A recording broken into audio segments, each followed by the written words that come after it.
पुस्तक का नाम गायत्री महाविज्ञान प्रथम भाग। लेखक युग ऋषि वेदमूर्ति तपोनिष्ठ पंडित श्री राम शर्मा आचार्य। ऑडियो 6। शीर्षक है महापुरुषों द्वारा गायत्री महिमा का गान। हिंदू धर्म में अनेक मान्यताएं प्रचलित हैं। विविध बातों के संबंध में परस्पर विरोधी मतभेद भी हैं, पर गायत्री मंत्र की महिमा एक ऐसा तत्व है जिसे सभी संप्रदायों ने, सभी ऋषियों ने एक मत से स्वीकार किया है। अथर्ववेद 19:71-1 में गायत्री की स्तुति की गई है, जिसमें उसे आयु, प्राण शक्ति, कीर्ति, धन और ब्रह्म तेज प्रदान करने वाली कहा गया है। विश्वामित्र का कथन है, गायत्री के समान चारों वेदों में मंत्र नहीं है। संपूर्ण वेद, यज्ञ, दान, तप गायत्री मंत्र की एक कला के समान भी नहीं है। भगवान मनु का कथन है, ब्रह्मा जी ने तीनों वेदों का सार 3 चरण वाला गायत्री मंत्र निकाला है। गायत्री से बढ़कर पवित्र करने वाला और कोई मंत्र नहीं है। जो मनुष्य नियमित रूप से 3 वर्ष तक गायत्री जाप करता है, वह ईश्वर को प्राप्त करता है। जो द्विज दोनों संध्याओं में गायत्री जपता है, वह वेद पढ़ने के फल को प्राप्त करता है। अन्य कोई साधन करे या ना करे, केवल गायत्री जप से भी सिद्धि पा सकता है। नित्य 1000 जप करने वाला पापों से वैसे ही छूट जाता है जैसे केंचुली से सांप छूट जाता है। जो द्विज गायत्री की उपासना नहीं करता, वह निंदा का पात्र है। योगीराज याज्ञवल्क्य कहते हैं, गायत्री और समस्त वेदों को तराजू में तोला गया। एक ओर 6 अंगों समेत वेद और दूसरी ओर गायत्री, तो गायत्री का पलड़ा भारी रहा। वेदों का सार उपनिषद है, उपनिषद का व्याहृतियों समेत गायत्री है। गायत्री वेदों की जननी है, पापों का नाश करने वाली है। इससे अधिक पवित्र करने वाला अन्य कोई मंत्र स्वर्ग और पृथ्वी पर नहीं है। गंगा के समान कोई तीर्थ नहीं, केशव से श्रेष्ठ कोई देव नहीं। गायत्री से श्रेष्ठ मंत्र ना हुआ, ना आगे होगा। गायत्री जान लेने वाला समस्त विद्याओं का वेत्ता, श्रेष्ठी और श्रोत्रिय हो जाता है। जो द्विज गायत्री पारायण नहीं, वह वेदों का पारंगत होते हुए भी शूद्र के समान है। अन्यत्र किया हुआ उसका श्रम व्यर्थ है। जो गायत्री नहीं जानता, ऐसा व्यक्ति ब्राह्मणत्व से च्युत और पाप युक्त हो जाता है। पाराशर जी कहते हैं, समस्त जप सूक्तों तथा वेद मंत्रों में गायत्री मंत्र परम श्रेष्ठ है। वेद और गायत्री की तुलना में गायत्री का पलड़ा भारी है। भक्ति पूर्वक गायत्री का जप करने वाला मुक्त होकर पवित्र बन जाता है। वेद, शास्त्र, पुराण, इतिहास पढ़ लेने पर भी जो गायत्री से हीन है, उसे ब्राह्मण नहीं समझना चाहिए। शंख ऋषि का मत है, नरक रूपी समुद्र में गिरते हुए को हाथ पकड़कर बचाने वाली गायत्री ही है।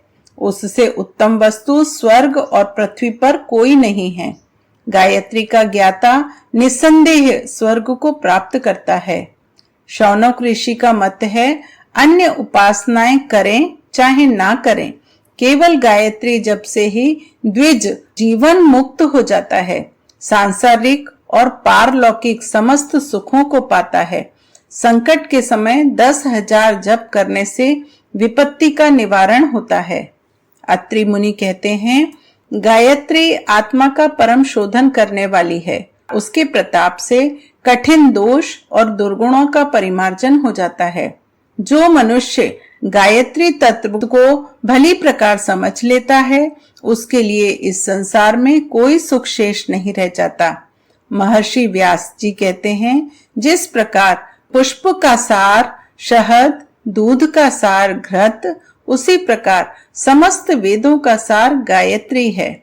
सिद्ध की हुई गायत्री कामधेनु के समान है। गंगा शरीर के पापों को निर्मल करती है। गायत्री रूपी ब्रह्म गंगा से आत्मा पवित्र होती है। जो गायत्री छोड़कर अन्य उपासनाएं करता है वह पकवान छोड़कर भिक्षा मांगने वाले के समान मूर्ख है।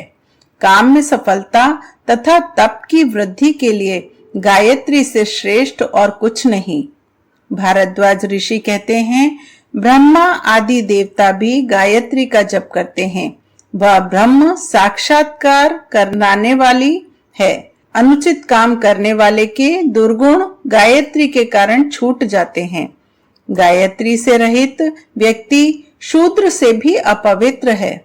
चरक ऋषि कहते हैं, जो ब्रह्मचर्य पूर्वक गायत्री की उपासना करता है और आंवले के ताजे फलों का सेवन करता है वह दीर्घजीवी होता है। नारद जी की उक्ति है, गायत्री भक्ति का ही स्वरूप है। जहाँ भक्ति रूपी गायत्री है वहाँ श्री नारायण का निवास होने में कोई संदेह नहीं करना चाहिए। वशिष्ठ जी का मत है, मंदमती, कुमार्गगामी और अस्थिर मति भी गायत्री के प्रभाव से उच्च पद को प्राप्त करते हैं, फिर सद्गति होना निश्चित है। जो पवित्रता और स्थिरता पूर्वक गायत्री की उपासना करते हैं वे आत्म लाभ प्राप्त करते हैं।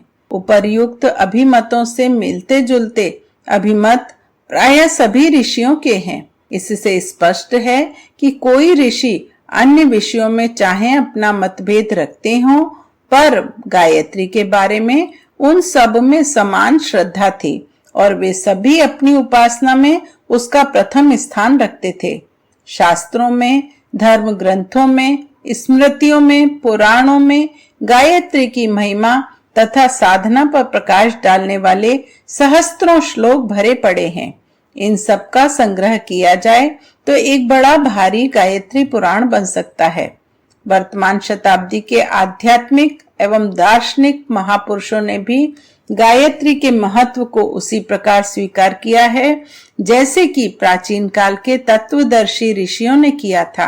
आज का युग बुद्धि और तर्क का, प्रत्यक्षवाद का युग है। इस शताब्दी के प्रभावशाली गण्यमान व्यक्तियों की विचारधारा केवल धर्म ग्रंथ या परंपराओं पर आधारित नहीं रही है। उन्होंने बुद्धिवाद, तर्कवाद और प्रत्यक्षवाद को अपने सभी कार्यों में प्रधान स्थान दिया है। ऐसे महापुरुषों को भी गायत्री तत्व सब दृष्टिकोणों से परखने पर खरा सोना प्रतीत होता है। नीचे उनमें से कुछ के विचार देखिए। महात्मा गांधी कहते हैं, गायत्री मंत्र का निरंतर जप रोगियों को अच्छा करने और आत्मा की उन्नति के लिए उपयोगी है। गायत्री का स्थिर चित्त और शांत हृदय से किया हुआ जप आपत्ति काल में संकटों को दूर करने का प्रभाव रखता है। लोकमान्य तिलक कहते हैं, जिस बहुमुखी दास्ता के बंधनों में भारतीय प्रजा जकड़ी हुई है उसके लिए आत्मा के अंदर प्रकाश उत्पन्न होना चाहिए, जिससे सत्य और असत का विवेक हो, कुमार्ग को छोड़कर श्रेष्ठ मार्ग पर चलने की प्रेरणा मिले। गायत्री मंत्र में यही भावना विद्यमान है। महामना मदन मोहन मालवीय जी ने कहा है, ऋषियों ने जो अमूल्य रत्न हमें दिए हैं उनमें से एक अनुपम रत्न गायत्री है। गायत्री से बुद्धि पवित्र होती है, ईश्वर का प्रकाश आत्मा में आता है। इस प्रकाश से असंख्य आत्माओं को भव बंधन से त्राण मिला है। गायत्री में ईश्वर परायणता के भाव उत्पन्न करने की शक्ति है, साथ ही वह भौतिक आभावों को दूर करती है। गायत्री की उपासना ब्राह्मणों के लिए तो अत्यंत आवश्यक है। जो ब्राह्मण गायत्री जप नहीं करता वह अपने कर्तव्य धर्म को छोड़ने का अपराधी होता है। कविंद्र रविंद्रनाथ टैगोर कहते हैं, भारतवर्ष को जगाने वाला जो मंत्र है वह इतना सरल है कि एक ही श्वास में उसका उच्चारण किया जा सकता है। वह है गायत्री मंत्र। इस पुनीत मंत्र का अभ्यास करने में किसी प्रकार के तार्किक ऊहापोह, किसी प्रकार के मतभेद अथवा किसी प्रकार के बखेड़े की गुंजाइश नहीं है।